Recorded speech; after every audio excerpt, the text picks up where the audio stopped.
What's going on, you guys? I'm here at Brandon Swick's place working on the Geronimo. Let me turn the camera around. Look at that. Nice looking truck. Putting together, he broke a left rear inner axle. The chunk that ripped is right there. So, putting it back together, we actually had to take apart the other side to smack that broken bit out of the differential.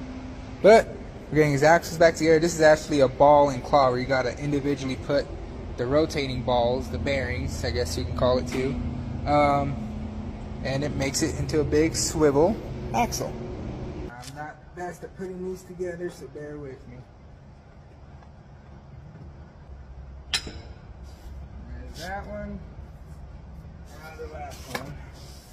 Now I'm sure there's probably some people watching this that probably are way more experienced than me and know a way easier way. But that's monster trucks. You learn every day. There we go. Okay. Now, there you have it. See? Oh, pivoting. Maybe we can get a hold of you.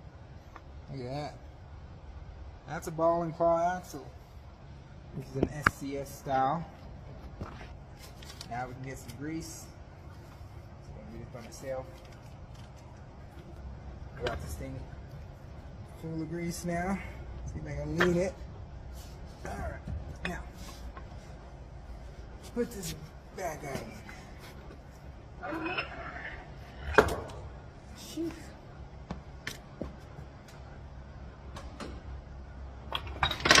Oh, no.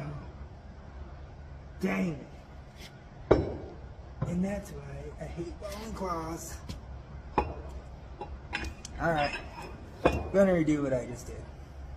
But I'm not gonna film it. You saw it already.